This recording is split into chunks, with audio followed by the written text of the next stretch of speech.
നേരത്തെ നമ്മൾ നോക്കിക്കഴിഞ്ഞാൽ ബിഷപ്പ് വന്നിട്ടുണ്ടെങ്കിൽ രേണുസുതിക്കെതിരെ ഭയങ്കരമായിട്ടുള്ള രീതിയിലായിരുന്നു സംസാരങ്ങളും കാര്യങ്ങളും ഒക്കെ.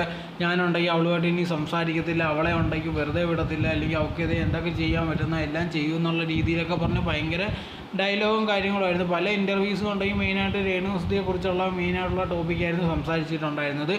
ആ സമയത്തെല്ലാം ഭയങ്കരമായിട്ടുണ്ടെങ്കിൽ കിച്ചുവിനെ സപ്പോർട്ട് ചെയ്തായിരുന്നു വന്നിട്ടുണ്ടായിരുന്നത്. കിച്ചു ഉണ്ടെങ്കിൽ നല്ലവനാണ്, അവൻ്റെ അടുത്ത് ഞാൻ സംസാരിക്കാറൊക്കെ ഉണ്ട്, അങ്ങനെ ഇങ്ങനെ എന്നുള്ള രീതിയിലൊക്കെ പറഞ്ഞ് ഭയങ്കര സംസാരവും കാര്യങ്ങളൊക്കെ ആയിരുന്നു. പെട്ടെന്നുണ്ടെങ്കിൽ ഇപ്പോൾ ഉണ്ടെങ്കിൽ ബിഷപ്പ് ഉണ്ടെങ്കിൽ കാല് മാറിയിരിക്കുകയാണ്. രേണുവിനുണ്ടെങ്കിൽ അസുഖം എന്ന് പറഞ്ഞതിന് ശേഷമുണ്ട് ഇപ്പോൾ ബിഷപ്പ് ഉണ്ടെങ്കിൽ രേണുവിനെ സപ്പോർട്ട് ചെയ്താണ് സംസാരിക്കുന്നത്. ഈ കിച്ചു ഉണ്ടെങ്കിൽ അവനെക്കുറിച്ചുള്ള ഒരുപാട് കാര്യങ്ങൾ എനിക്കറിയാം, ഇവിടുത്തെ പോലീസ് സ്റ്റേഷനിൽ വന്ന് അന്വേഷിച്ചാൽ മതി, അവനെക്കുറിച്ചുള്ള ഡീറ്റെയിൽസും കാര്യങ്ങളൊക്കെ കിട്ടും.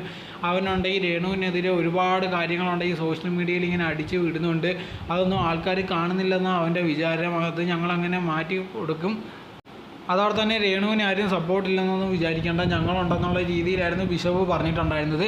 നമ്മൾ ആ വീഡിയോ കണ്ടാൽ ആലോചിക്കും, പഴയ ഇൻ്റർവ്യൂസിലൊക്കെ രേണുവിനെ തെറി വിളിച്ച് അതോടെ തന്നെ രേണുവിന് ഒരു കാലത്തും നന്നാവില്ലെന്നൊക്കെ പറഞ്ഞാൽ ഇതേ ബിഷപ്പ് തന്നെ ഇപ്പോൾ വന്നിട്ടുണ്ടെങ്കിൽ വേറെ രീതിയിൽ മാറ്റി പറയുക. ഇത് മനസ്സിലാവുന്നൊരു കാര്യം, ഈ ബിഷപ്പ് ഉണ്ടെങ്കിൽ അവസരത്തിനനുസരിച്ചുണ്ടെങ്കിൽ കാല് മാറിക്കൊണ്ടേ ഇരിക്കുകയാണ്. ആ സമയത്തൊന്നും പറയും, ഈ സമയത്ത് ഇപ്പോൾ വേറൊരു കാര്യം പറയും.